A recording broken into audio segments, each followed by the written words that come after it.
জানি না বর্তমানে এই সমাজে এসে আমাদেরকে আরো কত কিছু দেখতে হবে, আরো কত কিছুর সম্মুখীন হতে হবে। দর্শক শ্রোতা, যে ঘটনার বর্ণনাটি দেব, এই ঘটনাটি ঘটে যায় বরগুনায়। একজন মেয়ে আরেকজন মেয়ের সাথে প্রেমের সম্পর্ক করে এবং কি একজন আরেকজনকে নিয়ে পালিয়ে যায়, তারপর বেরিয়ে আসে এক চাঞ্চল্যকর তথ্য, যা শুনলে আপনারাও রীতিমতো অবাক হয়ে যাবেন। একজন মেয়ে, তাদের দুজনের মধ্যে কিন্তু মোবাইলে ফেসবুকের মাধ্যমে পরিচয় হয়।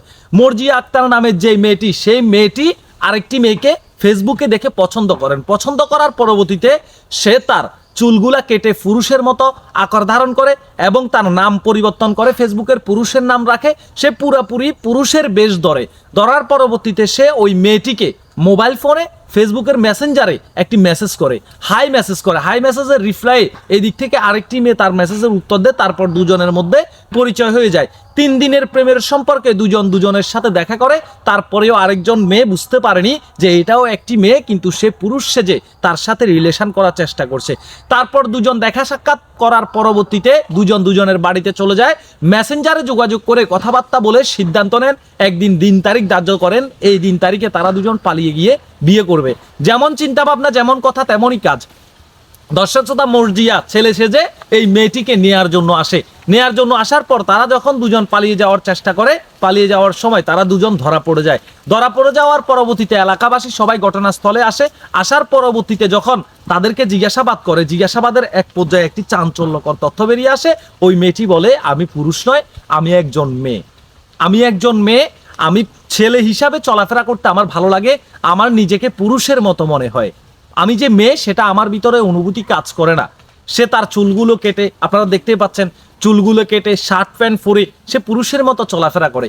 তারপরে এই বিষয়টি যখন ওই মেয়েটি জানতে পারে যে এ আসলে একটি মেয়ে, সে জাস্ট রীতিমতো অবাক হয়ে যায়। সে অবাক হয়ে যায় যে এটা কি হলো আমার সাথে। এই জন্য বলবো, আমাদের বর্তমান সমাজের তরুণ মেয়েদের উদ্দেশ্যে বলতে চাই, আপনার জীবনে একটি সিদ্ধান্তই আপনার পুরো জীবনের জন্য কাল হয়ে দাঁড়াবে।